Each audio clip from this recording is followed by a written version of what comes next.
Baby ಏನಿವತ್ತು ತಿಂಡಿ? ಇಡ್ಲಿ. ಹಂಗಾರೆ ಇಡ್ಲಿ ಸಾಂಬಾರ್ ಡಿಪ್ ಮಾಡ್ಕೊಡ್ತೀಯಾ? ಗೈಸ್, ನೀವ್ ಅನ್ಕೊಂಡಿರೋ ಇಡ್ಲಿ ಸಾಂಬಾರ್ ಡಿಪ್ ಎಲ್ಲ ಕೇಳ್ತಾ ಇರೋದು ನನ್ನ ಗಂಡ. ನನ್ನ ಗಂಡನ ಲ್ಯಾಂಗ್ವೇಜ್ ಅಲ್ಲಿ ಇದು ಇಡ್ಲಿ ಸಾಂಬಾರ್ ಡಿಪ್ ಅಂದ್ರೆ.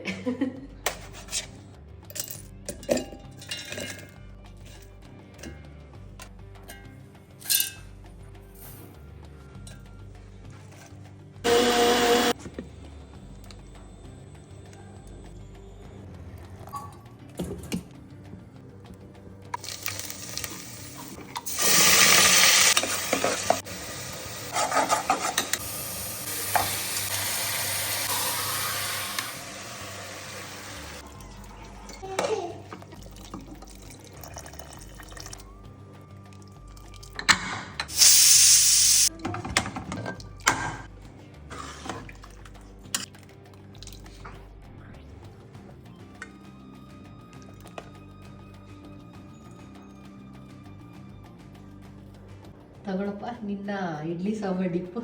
ನೀವ್ ಅನ್ಕೊಂಡಿದ್ರಲ್ಲ ಅದಲ್ಲ, ಇದು ನಮ್ಮ ಮನೇಲಿ ಮಾಡೋ ಇಡ್ಲಿ ಸಾಂಬಾರ್ ಡಿಪ್ಪು. ಬಿಸಿ ಬಿಸಿ ಇದೆ, ತಿನ್ನೋಣ. ಸಿಡ್ತಾ ಇದೆಪ್ಪ. ಇಟ್ಕೊಳ್ಳ ಸ್ವಲ್ಪ ತಗೊಂಡು ಡಿಪ್ ಮಾಡಿ.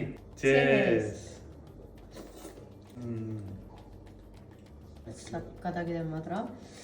ಆಕ್ಚುಲಿ ಸಾರ್ನ ನಾನು 2 ಥರ ಮಾಡ್ತೀನಿ. ಇದೊಂಥರ, ಇನ್ನೊಂದ್ ಥರ ಮಾಡ್ತೀನಿ. ಅದು ಮುದ್ದೆಗೆ ಅನ್ನಕ್ಕೆಲ್ಲ ಸಕ್ಕತ್ತಾಗಿರುತ್ತೆ. ಆದರೆ ಸ್ವಲ್ಪ ಕೆಂಪು ಕಲರ್ ಬರುತ್ತೆ. ಸೊ ತುಂಬಾ ಜನ ತುಂಬಾ ಥರ ಮಾಡ್ತಾರೆ ಚಿಕನ್ ಸಾರ್ನ. ಒಬ್ರೊಬ್ರು ಮನೇಲಿ ಒಂದೊಂಥರ. ನಮ್ಮ ಮನೇಲಿ ಮಾಡಿದಾಗ ಪಕ್ಕದ ಮನೇಲಿ ಮಾಡಲ್ಲ ಆ ಥರ.